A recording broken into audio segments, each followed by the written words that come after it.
হলি recipe.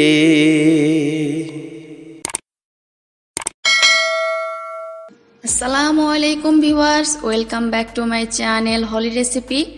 আজ আমি আপনাদের তৈরি করে দেখাবো মাসালা দোসা। এই মাসালা দোসাটা অনেক বিখ্যাত, তো আজ আমি এটাই তৈরি করে দেখাবো বাসায় আপনাদের। তো চলেন দেখে নেওয়া যাক এটাতে কি কি উপকরণ দিয়েছি। প্রথমেই দেখতে পাচ্ছেন আমি 1 কাপ বেসন নিয়েছি, সাথে দিয়ে দিচ্ছি হাফ কাপ চালের গুঁড়ো, দিয়ে দিচ্ছি হাফ কাপ সুজি, দিয়ে দিচ্ছি পরিমাণ মতো লবণ, দিয়ে দিচ্ছি উঁচু 2 টেবিল চামচ শুকনো মরিচের গুঁড়া, দিয়ে দিচ্ছি 1 চা চামচের মতো গরম মশলার গুঁড়ো, দিয়ে দিচ্ছি হলুদ গুঁড়ো 1 চা চামচ, এখন দিয়ে দিচ্ছি আস্ত জিরা 1 চা চামচ, দিয়ে দিচ্ছি ধনিয়া কুচি,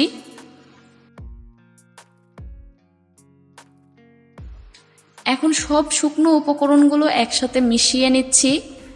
আর লক্ষ্য রাখবেন চালের গুঁড়ো এবং সুজি যেন সম পরিমাণে হয়। আমি সব উপকরণগুলো ভালোভাবে মিশিয়ে নিচ্ছি।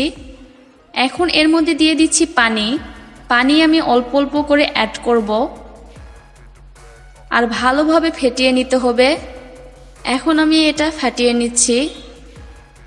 যত ভালোভাবে এটা মিক্স করবেন তত ভালোভাবে আপনার দোসাটা হবে।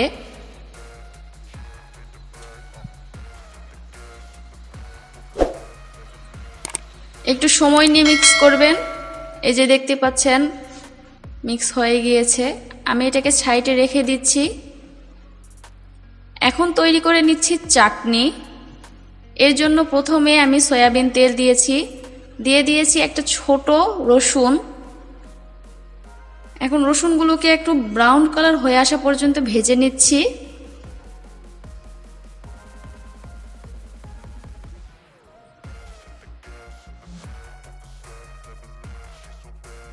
এখন এর মধ্যে দিয়ে দিচ্ছি পেঁয়াজ কুচি হাফ কাপ, ভালো করে ভেজে নিচ্ছি। দিয়ে দিচ্ছি শুকনো মরিচ 4টে,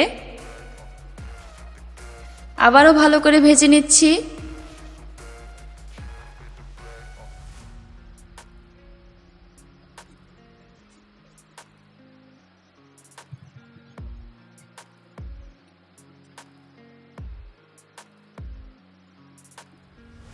দেখতে পাচ্ছেন এরকম কালার হয়ে গিয়েছে।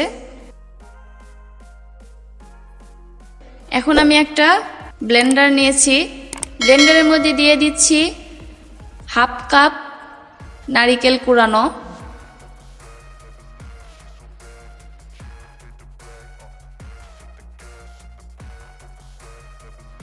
দিয়ে দিচ্ছি সেই বেরেস্তাগুলো যেটা এইমাত্র আমি করে নিলাম।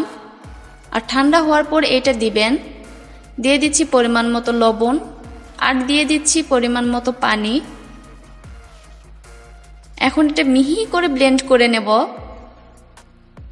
এই যে আমার ব্লেন্ড করা হয়ে গিয়েছে। এই যে দেখতে পাচ্ছেন আমি অনেকটা মিহি করে ব্লেন্ড করে নিয়েছি।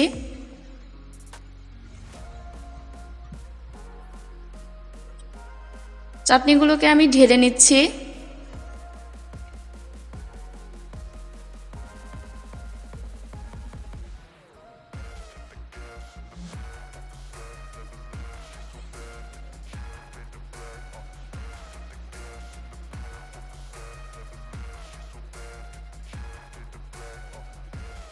এখন দোসা তৈরি করব, এই জন্য চলে আসলাম চুলায়। দেখতে পাচ্ছেন ব্যাটারগুলো অনেক ঘন হয়ে গিয়েছে। আবারও এর মধ্যে পানি অ্যাড করে দিলাম।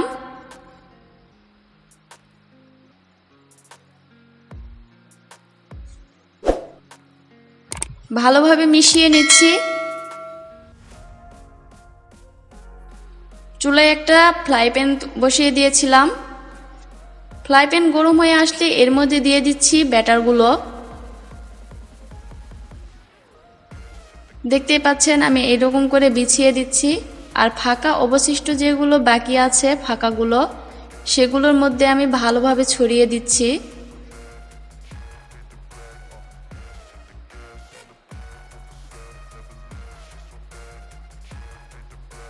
বেশ কিছুক্ষণ পর এরকম এক পিস হয়ে গেলে উল্টিয়ে দিবেন।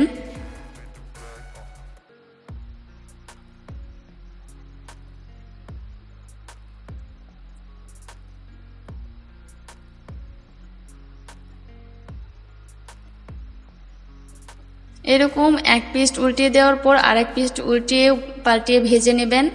একটা হয়ে গিয়েছে, আমি আবারও একটা আপনাদের দেখানোর জন্য দিয়ে দিচ্ছি।